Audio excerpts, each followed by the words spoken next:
আব্বু আছে, আম্মু আছে, ছোট ভাই আছে, বড় ভাই আছে। নিছি শাড়ি কেমন নিছি। বাড়ি না গেলে এই মুহূর্তগুলো মিস করতাম। যেভাবেই হোক বাড়ি যাইতে পারলেই ভালো লাগবে, আনন্দ লাগবে, এটুকুই।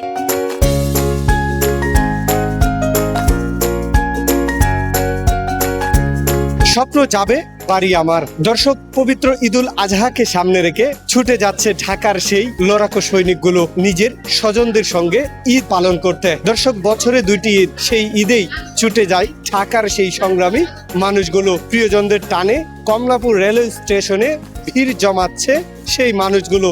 জানবো তাদের অনুভূতি সম্পর্কে। হোমটা মানে গ্রামের বাড়ি ঈদ করতে যাচ্ছি, হ্যাঁ, ঈদের ছুটি কাটানোর জন্য। আমি হচ্ছে ইউনিভার্সিটি অফ লিবারেল আর্টসে পড়ি, সিএসসি ডিপার্টমেন্টে। ওইদিকে হচ্ছে বাবা মা আছে, বাবা মার সাথে ঈদের আনন্দ ভাগাভাগি করার জন্য যাচ্ছি। প্লাস কুরবানি যেহেতু মুসলমানদের একটা পবিত্র ঈদ, আর কি এই জন্য যাচ্ছে।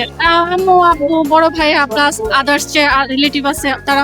আব্বু আছে, আম্মু আছে, ছোট ভাই আছে, বড় ভাই আছে। হ্যাঁ, ঈদের ছুটির জন্য তোমার চাষি আছে নিছি শাড়ি কেমন নিছি, আমার জন্যও নিছি। বাড়িতে গিয়ে একসাথে পরিবারের সঙ্গে বাবা মার সঙ্গে ঈদ করবো, এই জন্য কষ্ট তো অবশ্যই হচ্ছে। গ্রীষ্মকাল একটু গরম তো হবেই। বাড়ি না গেলে এই মুহূর্তগুলো মিস করতাম। আমি এখনো কিনি নাই, বাট একটা ছাগল কিনবো ইনশাল্লাহ। বাবা মা, স্ত্রী, সন্তান, ভাই বোন সবাই আছে। না না না না, আমি গত সানডেতে বাড়িতে আগে পাঠাই দিচ্ছি আমাদের। ঢাকা থেকে অনেকবার যাওয়া হয়েছে, তবে ঈদ যাত্রা এইসব দ্বিতীয়বার। বাড়িতে আছে বাবা মা আছে, ভাগ্নি আছে, বোন আছে, আত্মীয় স্বজন সবাই আছে। বাড়ি যাইতে পারাই আনন্দ।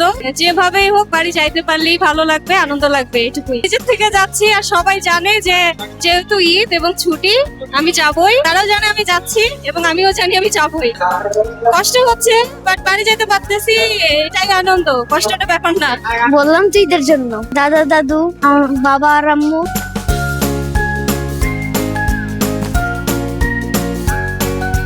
দর্শক, আর মাত্র 3 দিন বাকি পবিত্র ঈদুল আজহাকে সামনে রেখে কমলাপুর রেলওয়ে স্টেশনে উচ্ছে পড়া ভিড়। প্রিয় দর্শক, আপনারা দেখতেই পারছেন যে আমার ঠিক পিছনেই কিন্তু দৌড়াদৌড়ি করছেন এবং ট্রেনে উঠার জন্য চেষ্টা করছেন মানুষগণ। প্রিয় দর্শক, কমলাপুর রেলওয়ে স্টেশন থেকে আমি এনামুল হক, আপনারা দেখছেন বাংলার কণ্ঠ।